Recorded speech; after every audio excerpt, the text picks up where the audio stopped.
নমস্কাৰ বন্ধুসকল পুনৰ স্বাগতম জনাইছো নতুন এটা ভিডিঅলৈ আজি আমি আলোচনা কৰিম AHSEC 2018 geography question paper solve হয় 2018 চনৰ যি ভূগোলৰ কোৱেশ্চন পেপাৰটো আছিল সেই কোৱেশ্চন পেপাৰটো আজি আমি সলভ কৰিম ইয়াৰ আগতে মই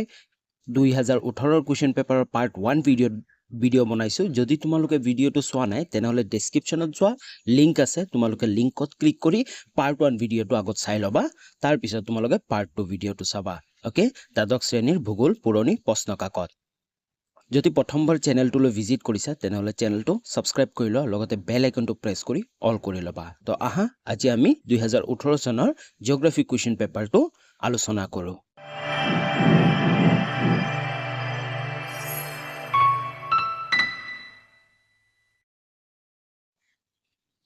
ওকে 1 নম্বৰৰ পৰা 3 নম্বৰলৈ যিমানবোৰ কোৱেশ্চন আনসাৰ আছিল সেই সকলোবোৰ আমি পাৰ্ট 1 ভিডিঅত আলোচনা অলৰেডি কৰিছোৱে আজি আমি 4 নম্বৰৰ পৰা স্টাৰ্ট কৰিম 4 নম্বৰটো আমাক কি কৈছে তলত দিয়া প্ৰশ্নসমূহৰ প্ৰতিটোৰ উত্তৰ 100টা শব্দৰ ভিতৰত লিখা হয় তলত দিয়া প্ৰশ্ন যিমান কিটা আছে প্ৰতিটোৰ উত্তৰ 100টা শব্দৰ ভিতৰত আমাক দিব দিছে তো আমি চাও কোৱেশ্চন নম্বৰ 1 এ টো আমাক কি দিছে সৰি এ হয় এটো কোৱেশ্চন নম্বৰ এ টো আমাক কি দিছে প্ৰাথমিক আৰু দ্বিতীয় কাৰ্যৰ পাৰ্থক্য লিখা হয় প্ৰাথমিক কাৰ্য আৰু দ্বিতীয় কাৰ্যৰ মাজত যি পাৰ্থক্য আছে পাৰ্থক্য লিখিব দিছে আমি প্ৰথমতে ক'ব লাগিব যে প্ৰাথমিক কাৰ্য কি আৰু দ্বিতীয় কাৰ্য কি উত্তৰটো চোৱা প্ৰাথমিক খণ্ডৰ বৃত্তি আৰু দ্বিতীয় খণ্ডৰ বৃত্তিৰ মাজৰ পাৰ্থক্যসমূহ হ'ল চোৱা 1 নম্বৰটো আমাক কি দিছে মানুহে যি কাৰ্যৰ দ্বাৰা প্ৰাকৃতিক পৰিবেশৰ পৰা প্ৰত্যক্ষ বা পৰোক্ষভাৱে কিবা বস্তু আহৰণ কৰি জীৱিকা অৰ্জন কৰে বা অৰ্থনৈতিক উন্নয়নৰ বাবে ব্যৱহাৰ কৰে তাকে প্ৰাথমিক বৃত্তি বোলা হয় বুজি পালা প্ৰাথমিক বৃত্তি মানে কি মানুহে যিকোনো বস্তু ডাইৰেক্ট প্ৰাকৃতিক পৰিবেশৰ পৰা প্ৰত্যক্ষ বা পৰোক্ষভাৱে আহৰণ কৰে ফৰ এক্সাম্পল তোমালোকে ভাবি লোৱা যে গছ-গছনিৰ পৰা কি ফলমূল আমি সংগ্ৰহ কৰো হয় এইটো এটা কি ফলমূল সংগ্ৰহ কৰি আমি বিক্ৰী কৰো সেইটো এটা কি প্ৰাথমিক খণ্ডৰ বৃত্তি আৰু এটা কি হ'ব যেনে আমি খেতি পথাৰ হয় না খেতি কৰো ধান খেতি কৰি ধানবোৰ আমি বিক্ৰী কৰো তো আমাৰ এইটো অৰ্থনৈতিক উন্নয়নো হয় এইটো কি হ'ব প্ৰাথমিক বৃত্তি হ'ব আনহাতে চোৱা কি কৈছে দ্বিতীয় বৃত্তি কি হয় আনহাতে যিবোৰ কাৰ্যৰ দ্বাৰা প্ৰাথমিক অৱস্থাৰ পৰা আহৰণ কৰা দ্ৰব্যবোৰক যেনেকৈ থাকে ঠিক তেনেকৈ ব্যৱহাৰ নকৰি মানুহৰ উপভোগৰ বাবে উপযোগী কৰি তুলিবলৈ বিভিন্ন প্ৰকাৰে পৰিৱৰ্তন পৰিশোধন পৰিবৰ্ধন সংযোজন বা সংশোধন কৰা হয় তাকে দ্বিতীয় খণ্ডৰ বৃত্তি বোলা হয় নেক্সট দ্বিতীয় খণ্ডৰ বৃত্তি কাক বোলে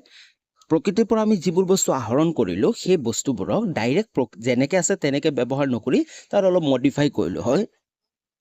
সেই বস্তুটো মানুহে উপভোগ কৰিবলৈ উপযোগী বনালো ফৰ এক্সাম্পল আমি ধানটো সংগ্ৰহ কৰিলো হয় প্ৰকৃতিৰ পৰা প্ৰাথমিক বৃত্তি ধানটো সংগ্ৰহ কৰে হয় কিন্তু দ্বিতীয় বৃত্তি কি হ'ব এই ধানটো চাউললৈ ৰূপান্তৰ কৰিব যেনে গমৰ পৰা আটা ৰূপান্তৰ কৰিব এনেদৰে কি মানুহৰ উপযোগী কৰি তুলিব তাকে কি বুলি কোৱা হয় দ্বিতীয় খণ্ডৰ বৃত্তি বুলি কোৱা হ'ব বুজি পালা নেক্সট খ নম্বৰটো আমাক কি কৈছে প্ৰাথমিক খণ্ডৰ বৃত্তি দ্ৰব্যৰ কোনো ধৰণৰ পৰিৱৰ্তন ঘটোৱা নহয় ইয়েস প্ৰাথমিক খণ্ডৰ বৃত্তিৰ যি দ্ৰব্য আছে দ্ৰব্যৰ কোনো ধৰণৰ পৰিৱৰ্তন ঘটোৱা নহয় যেনেকৈ আহৰণ কৰা হয় তেনেকৈ বিক্ৰী কৰা হয় বুজি পালা আনহাতে দ্বিতীয় খণ্ডৰ বৃত্তিৰ দ্ৰব্য পৰিৱৰ্তন ঘটোৱা হয় হয় আৰু আনহাতে যি দ্বিতীয় খণ্ডৰ বৃত্তি হেতুত কি হয় এই প্ৰাথমিক খণ্ডৰ বৃত্তিবোৰৰ পৰিৱৰ্তন ঘটোৱা হয় বুজি পালা নেক্সট গ নম্বৰটো কি কৈছে প্ৰাথমিক খণ্ডৰ বৃত্তিৰ দ্ৰব্যৰ মূল্যমান কম থকাৰ বিপৰীতে দ্বিতীয় খণ্ডৰ বৃত্তিত দ্ৰব্যৰ ৰূপান্তৰ ঘটোৱাৰ ফলত মূল্যমান বৃদ্ধি পায় বুজি পাইছা প্ৰাথমিক খণ্ডৰ বস্তুত কি হয় যিকোনো এটা দ্ৰব্যৰ মূল্য যি থাকে মূল্যটো কম থাকে আনহাতে সেই সেম বস্তুটো যেতিয়া দ্বিতীয় বৃত্তিক অকমান কি কৰা হয় পৰিৱৰ্তন ঘটোৱা হয় তাৰ ফলত কি হয় মূল্যটো বৃদ্ধি পাই যায় বুজি পালা এতিয়া ধানৰ যিমান দাম আছে ধানৰ দাম কম কিন্তু ধানৰ পৰা যেতিয়া চাউললৈ ৰূপান্তৰ কৰা হয় পৰিৱৰ্তন কৰা হয় তেতিয়া চাউলৰ দামটো বৃদ্ধি পাই যায় বুজি পাইছা তোমালোকে নেক্সট ঘ নম্বৰটো আমাক কি কৈছে প্ৰাথমিক খণ্ডৰ শ্ৰেণীভুক্ত আৰ্থিক কাম-কাজসমূহত প্ৰাকৃতিক পৰিৱেশ আৰু মানুহৰ প্ৰজন্তৰ দুয়োটা দিশ সমানে জড়িত থাকে যে প্ৰাথমিক সম্পদ আছে প্ৰাথমিক খণ্ড আছে তাত কি হয় আৰ্থিক কাম-কাজসমূহৰ প্ৰাকৃতিক পৰিৱেশ আৰু মানুহৰ দুয়োটা দিশে সমানে জড়িত হৈ থাকে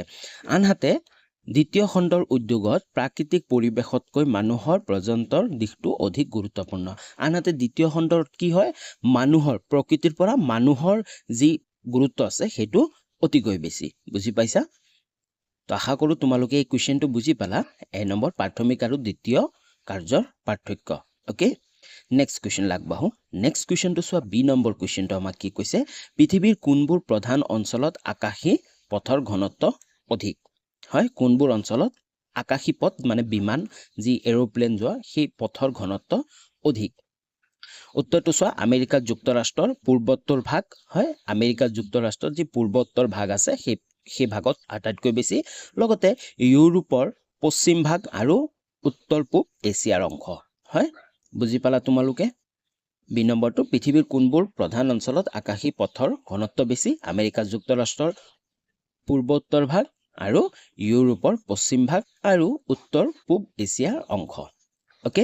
নেক্সট কুৱেশ্যন আগবঢ়াৰ আগতে যদি এতিয়ালৈ চেনেলটো ছাবস্ক্ৰাইব কৰা নাই তেনেহ'লে চেনেলটো ছাবস্ক্ৰাইব কৰি লোৱা আৰু লগতে যি বেল আইকনটো আহে বেল আইকনটো প্ৰেছ কৰি অল কৰি ল'বা যাতে নেক্সট ভিডিঅ'বোৰৰ নটিফিকেশ্যন তোমালোকে অতি সহজতে পাব পৰা নেক্সট ভিডিঅ'টো হ'ব আমাৰ পাৰ্ট 3 ৰ ওপৰত যেহেতু 2018ৰ কুৱেশ্যন পেপাৰটো বহুত লং হয় তো তাৰ কাৰণে পাৰ্ট 3 ভিডিঅ'ত তোমালোকে কমপ্লিটখিনি পাই যাবা ওকে নেক্সট চোৱা যদি আগন্তুক যি তোমালোকৰ 2025 অলৰেডি ৰুটিন ওলালে এছএছ ফাইনেল এক্সাম আছে তাৰ কাৰণে তোমালোকে এই চেনেলটোত কিছুমান বিশেষ সুবিধা পাবা সেই সুবিধাবোৰ হ'ল তোমালোকে চাই লোৱা ক্লাছ 12 জিঅ'গ্ৰাফি সলিউশ্যন 2025 2025ৰ কাৰণে জিঅ'গ্ৰাফিৰ কমপ্লিট সলিউশ্যনবোৰ পাবা অলৰেডি মই গোটেইবোৰ চেপ্টাৰৰে কুৱেশ্যন এনসাৰ ইম্পৰ্টেণ্ট কুৱেশ্যন গোটেইখিনি ভিডিঅ' বনালো তোমালোকে চেনেলটো ভিজিট কৰি চাব পাৰা নাইবা তোমালোকে প্লেলিষ্ট ডেছক্ৰিপশ্যনত প্লেলিষ্টবোৰো পাই যাবা লগতে previous year question paper with solution আগৰ বছৰ যিমানবোৰ কুৱেশ্যন পেপাৰ আছে সেই সকলোবোৰ কুৱেশ্যন পেপাৰৰ সলিউশ্যনখিনি পাবা 2020ৰ কুৱেশ্যন পেপাৰৰ সলিউশ্যনটো মই অলৰেডি বনালো ডেছক্ৰিপশ্যনত মই লিংক দি দিম তোমালোকে ভিডিঅ'টো চাব পাৰা লগতে previous year question paper chapter wise প্ৰতিটো চেপ্টাৰৰ ইম্পৰ্টেণ্ট কুৱেশ্যন যি আগৰ বছৰত কি কুৱেশ্যন এনসাৰ আহিছিল সেই সকলোবোৰ অলৰেডি ভিডিঅ' বনাইছো গোটেইবোৰ চেপ্টাৰৰে তোমালোকে চাব পাৰা প্লেলিষ্টটো এভেইলেবল আছে লগতে যদি তোমালোকে বিচৰা যে পিডিএফও ডাউনলোড কৰিম তেনেহ'লে তোমালোকে পিডিএফও ডাউনলোড কৰিব পাৰিবা available on my Telegram channel ডেছক্ৰিপশ্যনত মোৰ টেলিগ্ৰাম চেনেলৰ লিংক আছে তোমালোকে টেলিগ্ৰাম চেনেল জইন হৈ তাৰ পৰা পিডিএফসমূহ ডাউনলোড কৰিব পাৰিবা 2018 চনৰ যি এই ভিডিঅ'টো মই বনাই আছো যেতিয়া মই পাৰ্ট 3 আপলোড কৰিম তাৰ পিছত কমপ্লিট যোনটো পিডিএফ আছে পিডিএফটো টেলিগ্ৰামত মই আপলোড দিম ওকে তো নেক্সট কুৱেশ্যন লাগবাহো নেক্সট কুৱেশ্যনটো চোৱা 3 নম্বৰ কুৱেশ্যনটো আমাক কি কৈছে আন্তৰ্জাতিক বাণিজ্যৰ বিভিন্ন প্ৰকাৰসমূহ লিখা যি আন্তৰ্জাতিক বাণিজ্য মানে এখন দেশে আন এটা দেশৰ লগত যি বাণিজ্য কৰে ন বস্তু বেচা কিনা কৰে সেই তাৰ বিভিন্ন প্ৰকাৰসমূহ আমাক লিখিব দিছে উত্তৰটো চোৱা দুখন পৃথক ৰাষ্ট্ৰৰ পৰিসৰত অনুষ্ঠিত ব্যক্তিগত প্ৰতিষ্ঠান পৰ্যায়ৰ অথবা চৰকাৰী পৰ্যায়ৰ সকলো ধৰণৰ বাণিজ্যিক লেনদেনক আন্তৰ্জাতিক বাণিজ্য বোলে হয় আমি উত্তৰটো প্ৰথমতে লিখিব লাগিব যেহেতু আমাৰ আন্তৰ্জাতিক বাণিজ্যৰ ওপৰত কৈছে তো আন্তৰ্জাতিক বাণিজ্য মানে কি ভালকে চাই লোৱা দুখন পৃথক ৰাষ্ট্ৰৰ পৰিসৰত আনুষ্ঠানিক ব্যক্তিগত প্ৰতিষ্ঠান পৰ্যায়ৰ অথবা চৰকাৰী সকলো ধৰণৰ বাণিজ্যিক লেনদেনক আন্তৰ্জাতিক বাণিজ্য বোলা হয় বুজি পালা নেক্সট চোৱা পণ্য অথবা সেৱা পৰ্যায়ৰ যিকোনো ধৰণৰ সম্পদেই এনে আন্তঃৰাষ্ট্ৰীয় বাণিজ্য সম্ভৱপৰ কোনো এখন ৰাষ্ট্ৰৰ ভৌগোলিক পৰিসীমাৰ অন্তৰ্গত সা সুবিধা আধাৰত দেশৰ পৰিসৰত যথেষ্ট পৰিমাণে উৎপাদন কৰিব নোৱাৰা শ্ৰেণীৰ সম্পদ অভাৱ আন্তৰ্জাতিক বাণিজ্যৰ দ্বাৰাই দূৰ কৰিবলৈ প্ৰয়াস কৰা হয় আচলতে আন্তৰ্জাতিক বাণিজ্যটো ইম্পৰ্টেণ্ট কিয় প্ৰয়োজন কিয় আচলতে সকলো দেশতে সকলো বস্তু উৎপাদন কৰা নহয় হয় যেনেকৈ আমাৰ ভাৰতবৰ্ষৰ চাহ অতিকৈ বেছি উৎপাদন কৰা হয় কিন্তু আমি যদি চাওঁ যেনেকুৱা মিডিল ইষ্ট কাণ্ট্ৰিবোৰ হয় চৌদি আৰবিয়া ডুবাই সেইবোৰ দেশত কি চাহ খেতি নহয় তো তেওঁলোকে এই চাহৰ যি অভাৱ আছে এই অভাৱটো পূৰণ কৰিবৰ কাৰণে কি কৰিব ভাৰতৰ পৰা চাহবোৰ কিনিব এইটোৱে হ'ল আন্তৰ্জাতিক বাণিজ্য বুজি পাইছা তাৰপিছত চোৱা আন্তৰ্জাতিক বাণিজ্যৰ প্ৰধান ভাগ দুটা কি প্ৰধান ভাগ দুটাৰ কথা কৈছিল আমাক প্ৰধান ভাগ দুটা হ'ল ক নম্বৰ পোনপটীয়া অথবা দ্বিপাক্ষিক বাণিজ্য আৰু খ নম্বৰ বহুপাক্ষিক বাণিজ্য এতিয়া দ্বিপাক্ষিক পোনপটীয়া অথবা দ্বিপাক্ষিক বাণিজ্য মানে কি আৰু বহুপাক্ষিক বাণিজ্য মানে কি তোমালোকে ভালকে বুজি ল'বা তাৰপিছত চোৱা পোনপটীয়া অথবা দ্বিপাক্ষিক বাণিজ্যত দুখন ৰাষ্ট্ৰৰ মাজত নিৰ্ধাৰিত পৰিমাণৰ নিৰ্ধাৰিত শ্ৰেণীৰ সম্পদৰ বিনিময়ৰ একোখন চুক্তি দুয়োটা পক্ষই স্বাক্ষৰ কৰি সেই চুক্তি অনুসৰি বাণিজ্যিক লেনদেন পৰিচালনা কৰা হয় যি পোনপটীয়া অথবা দ্বিপাক্ষিক বাণিজ্য মানে কি দুখন দেশ আছে দুখন দেশৰ মাজত ডাইৰেক্টলি দুখন দেশৰ মাজত চুক্তি হয় তেওঁলোকে স্বাক্ষৰ কৰা হয় আৰু স্বাক্ষৰ কৰি যে তেওঁলোকে প্ৰতি বছৰে বা প্ৰতি মাহে ইমানখিনি বস্তু আমাক দিব লাগিব তেওঁলোকে বিক্ৰী কৰে আৰু কিনেও বুজি পাইছা তাৰ লগতে কি কৈছে আমাক বহুপাক্ষিক বাণিজ্যত কি কৈছে বহুপাক্ষিক বাণিজ্যত একেখন দেশে সমানভাৱে কেইবাখনো দেশৰ লগত বাণিজ্যিক লেনদেন চলাই যায় আৰু বহুপাক্ষিক বাণিজ্য মানে কি এখন দেশ আছে এখন দেশে কেৱল এটা দেশৰ লগত নহয় বহুতকেইটা দেশৰ লগত সমানে তেওঁলোকে কি কৰে দেশটোৱে বাণিজ্যিক লেনদেন চলাই যায় বুজি পাইছা তো আশা কৰো এই কোৱেশ্চনটো তোমালোকে বুজি পালা ওকে নেক্সট কোৱেশ্চন লাগবাহো নেক্সট কোৱেশ্চনটো সো আমাক কি কৈছে ডি নম্বৰ কোৱেশ্চনটো উমৈহতীয়া সম্পদসমূহ কি কি হয় উমৈহতীয়া সম্পদসমূহ কি কি উত্তৰটো চোৱা তোমালোকে গাইগুটীয়া অথবা কেইজনমান ব্যক্তিৰ নামত পুঞ্জীবদ্ধ ভূ সম্পত্তি ব্যক্তিগত পৰ্যায়ৰ সম্পদ হয় যিবোৰ গাইগুটীয়া অথবা কেইজনমান ব্যক্তিৰ নামত পুঞ্জীবদ্ধ ভূ সম্পত্তি ব্যক্তিগত পৰ্যায়ৰ সম্পদ আনহাতে তৃণাঞ্চল অৰণ্য খেলপথাৰ নদ নদী অধিকৃত এলেকা প্ৰভৃতিৰ ক্ষেত্ৰসমূহ চৰকাৰ অথবা অৰ্থাৎ ৰাষ্ট্ৰৰ সম্পত্তি আনহাতে যি তৃণাঞ্চল আছে অৰণ্য অঞ্চল আছে খেলপথাৰ আছে নদ নদীবোৰ আছে এইবোৰ কিন্তু ব্যক্তিগত নহয় এইবোৰ কি চৰকাৰৰ অৰ্থাৎ ৰাষ্ট্ৰৰ সম্পত্তি বুজি পাইছা ৰাষ্ট্ৰীয় সম্পত্তিসমূহ ৰাষ্ট্ৰৰ প্ৰতিজন নাগৰিকে নিৰ্দিষ্ট নীতি নিৰ্দেশনাৰ পৰিসৰত উপভোগ কৰিব পাৰে আৰু এই যিবোৰ ৰাষ্ট্ৰৰ সম্পত্তি আছে প্ৰতিজন ব্যক্তিয়ে প্ৰতিজন নাগৰিকে কি কৰিব পাৰে নিৰ্দিষ্ট নীতি নিৰ্দেশনাৰ পৰিসৰত উপভোগ কৰিব পাৰে উদাহৰণস্বৰূপে নদীৰ পানী যিকোনো নাগৰিকে অবাণিজ্যিক পৰিসৰত ব্যৱহাৰ কৰাৰ লগতে নদীত মাছ ধৰিব পাৰে চৰকাৰী তৃণাঞ্চল গৰু ম'হ চৰাবলৈ অথবা ইয়াৰ পৰা ইকৰা খেৰ আদি গৃহৰ নিৰ্মাণ সামগ্ৰী গ্ৰহণ কৰিবলৈ অনুমতিৰ প্ৰয়োজন নাই আনহাতে যিবোৰ তৃণাঞ্চল আছে তাত গৰু ম'হ চৰাবলৈ বা তাৰ পৰা ইকৰা খেৰ এইবোৰ কাটি আনি ঘৰ নিৰ্মাণ কৰিবলৈ কোনো অনুমতি প্ৰয়োজন নাই লগতে কি কৈছে উমৈহতীয়া সম্পদৰ ব্যক্তিগত মালিকানা নাই কাৰণে কিছুমান ৰাজহুৱা অথবা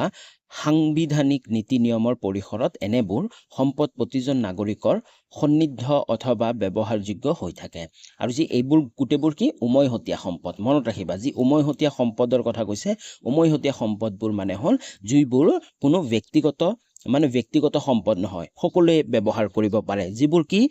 কি কোৱা হয় চৰকাৰ অৰ্থাৎ ৰাষ্ট্ৰৰ সম্পত্তি বুলি কোৱা হয় বুজি পাইছা এখন দেশৰ সম্পত্তি সকলো মানুহে কিছুমান নীতি নিৰ্দেশনাৰ মাজেদি ব্যৱহাৰ কৰিব পাৰে বুজি পাইছা নেক্সট কি কৈছে খেলপথাৰ ধৰ্মানুষ্ঠান ৰাজহুৱা পুখুৰী নাটখাল অথবা ৰাজহুৱা পুথিভঁৰাল প্ৰভৃতিৰ উমৈহতীয়া সম্পদস্বৰূপ ৰাজহুৱা সম্পত্তিবোৰ এনেকৈ পৰিচালিত হৈ থাকে ওকে তো আৰু যিমানবোৰ আছে কি যেনেকৈ খেলপথাৰ হয় ধৰ্মানুষ্ঠান হয় ৰাজহুৱা পুখুৰী হয় নাটখাল হয় অথবা ৰাজহুৱা পুথিভঁৰাল হয় প্ৰভৃতিৰ উমৈহতীয়া সম্পদস্বৰূপ ৰাজহুৱা সম্পত্তিবোৰ এনেকৈ পৰিচালিত হৈ থাকে মানে সকলো নাগৰিকে ব্যৱহাৰ কৰিব পাৰে জাষ্ট কিছুমান কি নীতি নিৰ্দেশনা নিয়ম মানি চলি ওকে বুজি পালা উমৈহতীয়া সম্পদ কাক বোলে আৰু উমৈহতীয়া সম্পদসমূহ কি কি ওকে নেক্সট কুৱেশ্যন লাগবাহো নেক্সট কুৱেশ্যনটো চোৱা ই নম্বৰ কুৱেশ্যনটো আমাক কি কৈছে দূষিত পানী ব্যৱহাৰ কৰাৰ ফলত জনজীৱনত কি প্ৰভাৱ বা ফলাফল হ'ব পাৰে হয় আমাক কি কৈছে কুৱেশ্যনটো মষ্ট ইম্পৰ্টেণ্ট কুৱেশ্যন বৰ্তমানৰ কাৰণে এইটো বহুত প্ৰয়োজন হয় দূষিত পানী ব্যৱহাৰ কৰাৰ ফলত জনজীৱনত কি প্ৰভাৱ বা ফলাফল হ'ব পাৰে আমি যদি দূষিত পানী ব্যৱহাৰ কৰোঁ তেতিয়া আমাৰ কি হ'ব পাৰে উত্তৰটো চোৱা পানীৰ প্ৰদূষণসমূহৰ ভিতৰত ভৌতিক পদাৰ্থ অথবা ভৌতিক শক্তি ৰাসায়নিক পদাৰ্থ আৰু জীৱ অথবা জৈৱিক পদাৰ্থ অন্তৰ্ভুক্ত কৰিব পাৰি ঘাইকৈ ভূমিক্ষয়ৰ ফলত বোকা বালি গেদ প্ৰভৃতিৰ ভৌতিক প্ৰদূষকবোৰ পানীত মিহলি হৈ পানী ঘোলা কৰে হয় প্ৰদূষক কাক বোলে তোমালোকে মন কৰিবা প্ৰদূষক কাক বোলে প্ৰদূষক সেইবোৰ হ'ল যোনবোৰে কিবা প্ৰদূষণ কৰে যিবোৰ পদাৰ্থ বা যিবোৰ কাৰকে প্ৰদূষণ সৃষ্টি কৰে সেইবোৰক প্ৰদূষক বোলে হয় এনেকুৱা ধৰণৰ যেনেকুৱা বোকা বালি গেদ প্ৰভৃতিৰ ভৌতিক প্ৰদূষকবোৰ পানীত মিহলি হৈ কি পানী ঘোলা কৰে ঘোলা পানী জীৱ জন্তু অথবা কল কাৰখানাত ব্যৱহাৰ উপযোগী নহয় আকৌ নানা ধৰণৰ উদ্যোগ তাপ বিদ্যুৎ কেন্দ্ৰ এটমিক ৰিয়েক্টৰ প্ৰভৃতিৰ ব্যৱহৃত পানীৰ একাংশ গৰম পানীৰ ৰূপত বাহিৰ উলিয়াই নলা নৰ্দমাৰে বৈ পুখুৰী বিল নদী প্ৰভৃতি জলাশয়ত পৰে আনহাতে যি কল কাৰখানাবোৰ আছে কল কাৰখানাবোৰ কি বিভিন্ন ধৰণৰ মেচিন বা কেমিকেল ইউজ কৰি কি হয় পানীবোৰ ওলাই দিয়ে আৰু নলা নৰ্দমাৰে বৈ গৈ পুখুৰী বিলত নদীৰ প্ৰভৃতি জলাশয়ত পৰে তেতিয়া এনেবোৰ জলাশয়ৰ পানী উত্তাপ জলচৰ প্ৰাণীসমূহে সহ্য কৰিব নোৱাৰা অৱস্থালৈ বৃদ্ধি পায় আৰু যেতিয়া এই গৰম পানীবোৰ কি হ'ব এটাই উদ্যোগে এৰি দিব তেতিয়া যি এই পুখুৰীত যাব নদীত যাব তাৰপিছত কি হয় যে এই যি জলাশয়ৰ প্ৰাণীবোৰ আছে এই প্ৰাণীবোৰে এই যিটো গৰম উত্তাপ থাকে না উত্তাপটো কি কৰে সহ্য কৰিব নোৱাৰে তাৰ কাৰণে তোমালোকে চাবা নদীসমূহত মাজে মাজে কি হয় মানুহে কয় যে মাছ আহিছে এইবোৰ কি কেমিকেল এৰি দিয়ে বুজি পাইছা উদ্যোগ চহৰ কৃষি ক্ষেত্ৰ আৰু খনি অঞ্চলৰ পৰা নলা নৰ্দমাৰে ওলাই অহা পানী নানাবিধ ভৌতিক ৰাসায়নিক আৰু জৈৱিক অপদ্ৰব্যৰে ভৰপূৰ হয় যিবোৰ পানী আহে এইবোৰত কি ভৌতিক ৰাসায়নিক আৰু জৈৱিক অপদ্ৰব্যৰে ভৰপূৰ উদ্যোগ ক্ষেত্ৰৰ পৰা নিষ্কাশন কৰা পানীত নানাবিধ ধাতৱ তেল ৰং আৰু বিষাক্ত ৰাসায়নিক পদাৰ্থ মিহলি হৈ থাকে চহৰ অঞ্চলত ঘৰে ঘৰে সৃষ্টি হোৱা জৈৱিক আৰু ৰাসায়নিক অপদ্ৰব্যৰ অধিকাংশ পানীত মিহলি হৈ কোনো জলাশয়ত পৰে কৃষি ক্ষেত্ৰত প্ৰয়োগ কৰা সাৰ কীটনাশক প্ৰভৃতি ৰাসায়নিক যৌগৰ উপৰিও শস্যৰ উপজ হিচাপে সৃষ্টি হোৱা অনেক অপদ্ৰব্য পানীত উটি গৈ ওচৰৰ নদ নদীত পৰে এনেদৰে দেখা যায় যে উদ্যোগে খনি চহৰ কৃষি ক্ষেত্ৰ প্ৰভৃতিৰ অৱস্থানসমূহত উৎপন্ন হোৱা অনেক প্ৰকাৰৰ অপদ্ৰব্য বিভিন্ন প্ৰকাৰে উটি ভাহি হৈ ওচৰৰ জলাশয়ৰ পানীত ভৌতিক ৰাসায়নিক অথবা জৈৱিক প্ৰদূষণ সৃষ্টি কৰে হয় আৰু এইবোৰে কি কৰে পানী সৃষ্টি কৰে কাৰণ সকলো বস্তু কি যি বিষাক্ত যি কেমিকেল আছে ৰাসায়নিক সাৰবোৰ আছে এই সাৰবোৰে কি হয় পানীৰ লগত উটি গৈ কোনোবা পুখুৰীত বা নদীত পৰিব আৰু ফলত কি হ'ব সেই নদীটোৰ পানী দূষিত হ'ব ওকে বুজি পালা কুৱেশ্যনটো আছিল দূষিত পানী ব্যৱহাৰৰ ফলত জন জীৱনত কি প্ৰভাৱ বা ফলাফল হ'ব পাৰে ওকে নেক্সট কুৱেশ্যনটো চোৱা এফ নম্বৰ কুৱেশ্যনটো আমাক কি কৈছে পাৰমাণৱিক শক্তি কি ভাৰতৰ পাৰমাণৱিক শক্তি কেন্দ্ৰসমূহৰ নাম লিখা পাৰমাণৱিক শক্তি কি প্ৰথমে আমি চাই লওঁ চোৱা পাৰমাণৱিক শক্তি হৈছে পাৰমাণৱিক প্ৰতিক্ৰিয়া যাৰ ফলত পাৰমাণৱিক শক্তি নিৰ্গত হয় যি শক্তি ভাপ টাৰবাইনত ব্যৱহাৰ হৈ পাৰমাণৱিক শক্তি কেন্দ্ৰসমূহত বিদ্যুৎ উৎপাদন কৰে ওকে তাৰপিছত কি কৈছে ভাৰতৰ পাৰমাণৱিক শক্তি কেন্দ্ৰসমূহৰ নাম উল্লেখ কৰা ভাৰতৰ পাৰমাণৱিক শক্তি কেন্দ্ৰসমূহৰ নাম হ'ল তাৰাপুৰ মহাৰাষ্ট্ৰ মনত ৰাখিবা তাৰাপুৰ মহাৰাষ্ট্ৰ ৰাৱতভাটা ৰাজস্থান কোটাৰ সমীপথত তাৰপিছত কি কৈছে কলপক্কম চেন্নাই সমীপথত নৰুৰা উত্তৰ প্ৰদেশত আলিগড় চহৰৰ পূবে কৈগা কৰ্ণাটকত আছে আৰু কাকৰপাৰা গুজৰাটত আছে ওকে পাৰমাণৱিক শক্তি আৰু ভাৰতৰ পাৰমাণৱিক শক্তি কেন্দ্ৰসমূহৰ নাম ওকে তোমালোকে পজ কৰি ভিডিঅ'টো ভালকে পঢ়ি ল'ব পাৰা নেক্সট কুৱেশ্যন আগবাঢ়ো নেক্সট কুৱেশ্যনটো চোৱা জি নম্বৰ কুৱেশ্যনটো আমাক কি কৈছে ভাৰতত বস্তিবাসী সমস্যা বুলি বিষয়ে লিখা যি ভাৰতৰ বস্তিবাসীৰ আছে ন বস্তি অঞ্চল যেনেকৈ আমাৰ ভাৰতৰ এটা ডাঙৰ বস্তি এছিয়াৰ সকলোতকৈ ডাঙৰ বস্তি বুলি কোৱা হয় ধাৰাবী মুম্বাই চহৰত আছে সেই তাৰ সমস্যাসমূহৰ বিষয়ে লিখিব দিছে উত্তৰটো চোৱা ঘাইকৈ গ্ৰাম্য অঞ্চলৰ পৰা চহৰমুখী হোৱা কিছুমান অদক্ষ শ্ৰমিকৰ প্ৰব্ৰজনে নিম্নমান আয়ৰ বাবে উপযুক্ত ঘৰ এটা বসবাসৰ বাবে যোগাৰ কৰাৰ ব্যৰ্থ হয় এতিয়া গাঁও অঞ্চলৰ পৰা যোৱা শ্ৰমিক এজনে চহৰ অঞ্চলত যদি কাম কৰিব যায় তেওঁ যিমানখিনি অদক্ষ এজন শ্ৰমিকে কাম কৰি তেওঁ নিজৰ এটা বসবাসৰ ঘৰ এটা তেওঁ কি কৰিব পাৰে গঢ়িব নোৱাৰে হয় তাৰ কাৰণে তেওঁ কি কৰে বস্তি অঞ্চলত থাকিব লগা হয় ইয়াৰ ফলত এনে বহুতো লোকে অতি কম ঠাইত গাতে গা লগা জৰাজীৰ্ণ জুপুৰি গেলাপচা আৱৰ্জনা আৰু নলা নৰ্দমাহীন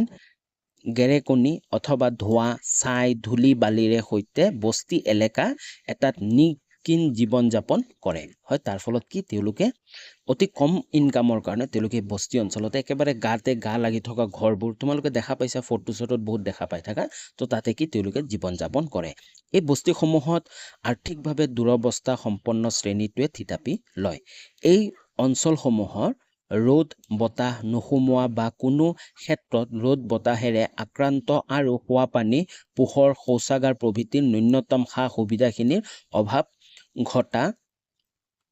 থোহাৰ মৰা জুপুৰিৰ সমাৱেশ হয় আৰু এই ঠাইবোৰ কি হয় একেবাৰে বতাহ নোসোমোৱা পোহৰ নোসোমোৱা হয় খোৱা পানীৰ অভাৱ শৌচাগাৰৰ অভাৱ এইবোৰ সমস্যা দেখা দিয়ে এনে বস্তি এলেকাৰ মাজত সচৰাচৰ গাড়ী মটৰ চলাচল যোগ্য বাট পথ নাথাকে হয় একেবাৰে সৰু সৰু বাট থাকে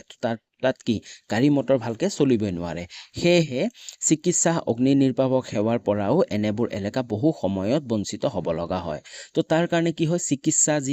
সেৱা আছে এম্বুলেন্সবোৰ যাব নোৱাৰে হয় অগ্নি নিৰ্বাপক যদি জুই লাগি যায় তেনেহলে অগ্নি নিৰ্বাপক গাড়ীও তাত সোমাব নোৱাৰে তো এনেবোৰ ক্ষেত্ৰত কি হয় তেওঁলোকে বহু বঞ্চিত হ'ব লগা হয় ওকে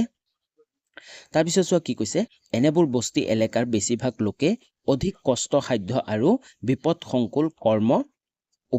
উপাৰ্জনক্ষম অংশগঠিত খণ্ডৰ কাম কাজ কৰি জীৱন নিৰ্বাহ কৰে আৰু এনে ঠাইৰ মানুহে বেছিভাগ কি তেওঁলোকে বিপদসংকুল হয় অতি কষ্টকৰ মানুহবোৰ হয় কষ্ট কাম কৰিব লাগে আৰু বিপদসংকুল কাম কৰি উপাৰ্জন কৰিব লাগে সেয়েহে এই এলেকাত বসবাস কৰা লোকসকল পুষ্টিহীন আৰু ৰোগপ্ৰৱণ আৰু তাৰ ফলত কি এই এলেকাৰ লোকবোৰ কি বেছিভাগ ৰোগপ্ৰৱণ বেছিভাগ কি বেমাৰ থাকে এনে এক পৰিৱেশত জন্ম আৰু লালন পালন ঘটা শিশু শ্ৰেণীটোৰ পক্ষেন্যতম পৰ্যায়ৰ বিদ্যা শিক্ষা আহৰণো সহজ নহয় আৰু যিবোৰ শিশু আছে শিশুবোৰে কি শিক্ষা ব্যৱস্থাও তেওঁলোকে অৰ্জন কৰিব নোৱাৰে ইফালে চৰম দৰিদ্ৰতাৰ হেঁচাত আদৰ্শভ্ৰষ্ট হৈ পৰা এনে এক পৰিৱেশত চুৰি ডকাইতি মাৰপিট নিচাশক্তি অথবা আন যিকোনো ধৰণৰ অবৈধ বা অসামাজিক কাম কাজে দৈনন্দিন ঘটনাত পৰিণত হয় আৰু তাৰ ফলতে কি হয় এই যি শিক্ষাৰ অভাৱ মানুহৰ ইনকাম নাই হয় তেওঁলোকৰ ইনকাম কম তাৰ ফলত কি হয় এই অঞ্চলবোৰৰ পৰিৱেশত চুৰি ডকাইতি মাৰপিট নিচাশক্তি অথবা আন যিকোনো ধৰণৰ অবৈধ বা অসামাজিক কাম কাজে দৈনন্দিন ঘটনাত পৰিণত হয় ওকে তো তোমালোকে বুজি পালা তোমালোকে যদি এই কুৱেশ্যনটো আহে এনেকে ধৰণে তো তোমালোকে ধুনীয়াকে পঢ়াই লিখি দিব পাৰিবা আৰু বেষ্ট তোমালোকক এটা মই আইডিয়া দিওঁ তোমালোকে যদি এনেকুৱা এইটো কুৱেশ্যন আহে তেনেহলে তোমালোকে মুম্বাইৰ যি ধাৰাবি সেই ধাৰাবিৰ নামটো উল্লেখ কৰি দিবা আৰু তাৰ সমস্যাবোৰ তোমালোকে কৈ দিব পাৰা ধুনীয়াকে লিখি দিব পাৰা তেনে সমস্যাবোৰ সেমে হয় জাস্ট তাৰ নামটো মেনশন কৰি দিলে এক্সামিনাৰে তোমালোকৰ কুৱেশ্যনটো চাই ভাল পাব আৰু ভাল মাৰ্ক দিব চেষ্টা কৰিব ওকে নেক্সট কুৱেশ্যন আগবাঢ়ো নেক্সট কুৱেশ্যনটো চোৱা 8 নম্বৰ কুৱেশ্যনটো কি কৈছে অসমৰ জনসংখ্যাৰ ঘনত্ব বৰ্ণনা কৰা ওকে অসমৰ জনসংখ্যাৰ ঘনত্ব বৰ্ণনা কৰা উত্তৰটো চোৱা 2001 চনৰ লোকপিয়ল অনুসৰি আমাৰ জনসংখ্যাৰ ঘনত্ব প্ৰতি বৰ্গ কিলোমিটাৰত 340 জন হয় 2001 চনৰ লোকপিয়ল অনুসৰি অসমৰ জনসংখ্যাৰ ঘনত্ব কি আছিল প্ৰতি বৰ্গ কিলোমিটাৰত 340 জন কিন্তু অঞ্চল নিৰ্বিশেষে এই ঘনত্ব একে নহয় কিন্তু আমি যদি অঞ্চল ভিত্তিক চাওঁ তেনেহলে এই অঞ্চলত কিন্তু কি হয় অঞ্চল সাপেক্ষে এই প্ৰতি বৰ্গ ঘনত্ব একে নহয় নগাঁও জিলাত জনসংখ্যাৰ ঘনত্ব ৰাজ্যখনৰ ভিতৰতে সৰ্বোচ্চ হয় যি নগাঁও জিলাখন আছে নগাঁও জিলাখন কি ৰাজ্যৰ যিমানবোৰ জিলা আছে সেই জিলাতকৈ সৰ্বোচ্চ আটাইতকৈ বেছি প্ৰতি বৰ্গ কিলোমিটাৰত 604 জন ইয়াৰ পাছতে যথাক্ৰমে ধুবুৰী কামৰূপ কৰিমগঞ্জ নলবাৰী আৰু বৰপেটা জিলাৰ প্ৰতি বৰ্গ কিলোমিটাৰ এলেকাত 500 জন অধিক লোকে বসবাস কৰা দেখা যায় হয় নগাঁৱত কিমান 604 জন প্ৰতি বৰ্গ কিলোমিটাৰ দেখা যায় আৰু তাৰ পিছত কি কোন দেখা যায় ধুবুৰী কামৰূপ কৰিমগঞ্জ নলবাৰী বৰপেটা আদি জিলাত প্ৰতি বৰ্গ কিলোমিটাৰ 500 জনৰ অধিক লোকে বসবাস কৰা দেখা যায় মৰিগাঁও গোৱালপাৰা দৰং আৰু হাইলাকান্দি জিলাত জনসংখ্যাৰ ঘনত্ব 401ৰ পৰা 500 জনৰ পৰিসৰত পোৱা যায় নেক্সট চোৱা কি কৈছে অসমৰ 8খন জিলাত জনসংখ্যাৰ ঘনত্ব ৰাজ্যৰ সামগ্ৰিক ঘনত্বৰ ওচৰে পাজৰে হোৱা দেখা যায় হয় আৰু বাকি যি অসমৰ 8খন জিলা আছে সেই 8খন জিলাৰ যি জনসংখ্যাৰ ঘনত্ব আছে এই ঘনত্ব ৰাজ্যৰ যি সামগ্ৰিক ঘনত্ব তাৰ ওচৰে পাজৰে হোৱা দেখা যায় এই জিলাকেইখন হ'ল যথাক্ৰমে শিৱসাগৰ যোৰহাট লখিমপুৰ কাছাৰ বঙাইগাঁও ডিব্ৰুগড় শোণিতপুৰ আৰু তিনচুকীয়া হয় যি অসমৰ যি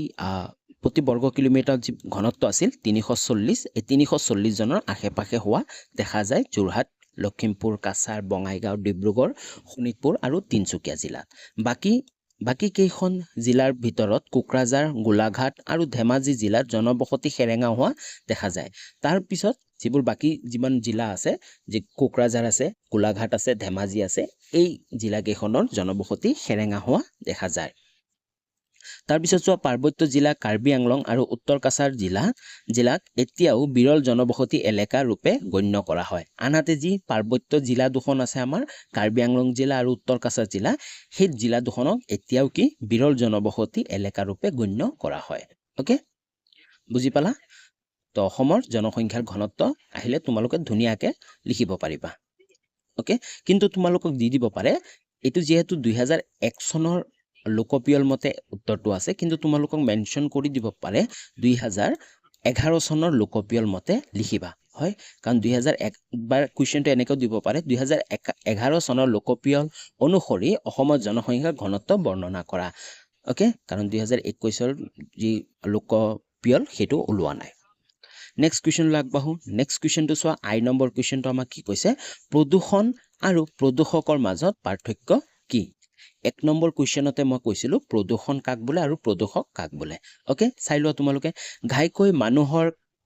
মানুহৰ কাম কাজৰ ফলত মাটি পানী বায়ু আৰু জীৱমণ্ডলৰ অন্তত এটা উপাদানৰ গুণগত মানদণ্ড স্থানীয় অথবা আঞ্চলিক পৰিসৰত চকু লগা মাত্ৰাত নামি হোৱাৰ অৱস্থাটোক প্ৰদূষণ বোলে ওকে প্ৰদূষণ বোলে আনহাতে যিবোৰ অনাৱশ্যকীয় পদাৰ্থ অথবা শক্তিয়ে প্ৰদূষণ সৃষ্টি কৰে সেইবোৰক প্ৰদূষক বোলে ওকে যে মাটি হওক পানী হওক বায়ু হওক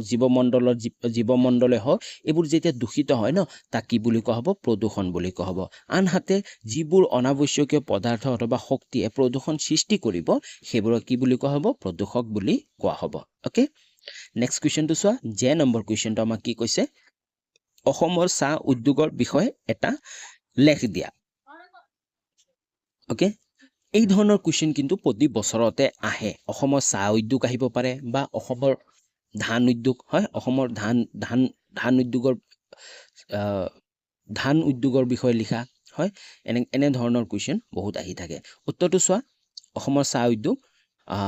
চাহ প্ৰধানত কৃষিজাত দ্ৰব্য যদিও ইয়াক ব্যৱহাৰ আৰু ৰপ্তানিযোগ্য অৱস্থালৈ নিয়াৰ উদ্দেশ্যে নিৰ্দিষ্ট কিছুমান ঔদ্যোগিক কাৰ্য পালন কৰিব লগা হয় সাধাৰণতে এই ঔদ্যোগিক পৰ্যায়টো অতিক্ৰম কৰা উদ্দেশ্যে অসমৰ প্ৰায়বোৰ বৃহৎ চাহ বাগিচাতে একোটা কাৰখানা আছে ওকে যিটো সচৰাচৰ কলঘৰ শব্দৰে বুজোৱা হয় হয় এই যে অসমৰ চাহ উদ্যোগটো আছে এই চাহ উদ্যোগটো প্ৰতি কি কৈছে যি কি কৰা হয় ৰপ্তানি কৰিবলৈ অসমৰ যিমানবোৰ চাহ বাগিচা আছে প্ৰতিখন চাহ বাগিচাতে কি আছে কলঘৰ আছে যোনটো আমি কি কলঘৰ বুলি কওঁ হয় অসমৰ বিভিন্ন বাগিচাত প্ৰায় 600টা কলঘৰ আছে অসমৰ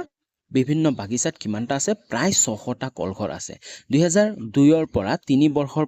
পৰিসংখ্যা অনুসৰি এই সকলোবোৰ শ্ৰমিকৰ সংখ্যা আছিল 6,02,531 জন অৰ্থাৎ ৰাজ্যৰ মুঠ কৰ্মৰত জনশক্তিৰ 6.32% এই শিল্পত নিয়োজিত হৈ আছে হয় ৰাজ্যৰ কৰ্মৰত জনশক্তিৰ 6.32% এই শিল্পত নিয়োজিত হৈ আছে এই চাহ উদ্যোগৰ লগত অনুসাংগিকভাৱে গঢ়ি উঠা অসমৰ আন এটা উদ্যোগ হ'ল চাহ বাকচ নিৰ্মাণ অতি মিহি প্লাইউডেৰে ঘনক আকৃতিত প্ৰস্তুত কৰা এবিধ বিশেষ বাকচ চাহপাত সৰবৰাহৰ উদ্দেশ্যে ব্যৱহাৰ কৰা হয় সাধাৰণতে চাহ উৎপাদনৰ প্ৰধান কেন্দ্ৰসমূহত এনে উদ্যোগো দেখা যায় ওকে চাহ উদ্যোগৰ লগতে আমাৰ কি এই যি বাকচ উৎপাদন কৰা উদ্যোগো দেখা যায় ওকে বুজি পালা ও নেক্সট কুৱেশ্যনবোৰ তোমালোকে পাৰ্ট 3 পাবা ওকে পাৰ্ট 3 ভিডিঅ' নেক্সট ভিডিঅ'টো আহিব নেক্সট ভিডিঅ'ত আহিব আৰু নেক্সট ভিডিঅ'টো যেতিয়া মই আপলোড কৰিম তাৰ লিংকটো ডেছক্ৰিপশ্যনত তোমালোকে পাই যাবা ওকে তো তোমালোকে ডেছক্ৰিপশ্যনত যোৱা পাৰ্ট নম্বৰ 3 টো পাবা তোমালোকে ভিডিঅ'টো চাবা আৰু পাৰ্ট নম্বৰ 1 ৰ লিংকটো পাবা তোমালোকে পাৰ্ট 1 টো চাবা ওকে তো আজিলৈ ইমানখিনি আছিল যদি ভিডিঅ'টো ভাল পালা তেনেহ'লে লাইক এটা কৰা কমেণ্ট কৰি জনাবা যে ভিডিঅ'টো কেনে লাগিল আৰু চেনেলটো যদি ছাবস্ক্ৰাইব কৰা নাই তেনেহ'লে চেনেলটো ছাবস্ক্ৰাইব কৰি লোৱা আৰু লগতে বেল আইকনটো প্ৰেছ কৰি লোৱা কাৰণ তোমালোকৰ এক্সামৰ অলৰেডি ৰুটিন ওলালে তো আশা কৰোঁ মই যিমানখিনি ভিডিঅ' বনাইছোঁ যিমানখিনি চেপ্টাৰৰ question answer important question answer previous year question answer গোটেইবোৰ বনাইছোঁ আৰু ভিডিঅ' আহিব ইম্পৰ্টেণ্ট কুৱেশ্যন কমন কুৱেশ্যনৰ ভিডিঅ' আহিব আৰু প্ৰিভিয়াছ ইয়েৰ কুৱেশ্যন পেপাৰ আৰু কোন ইয়াৰৰ ভিডিঅ'টো বনাম তোমালোকে কমেণ্ট কৰি জনাই দিবা অ'কে তো আজিলৈ ইমানখিনি আছিল পুনৰ লগ পাম নতুন এটা ভিডিঅ' লৈ তেতিয়ালৈ বাই বাই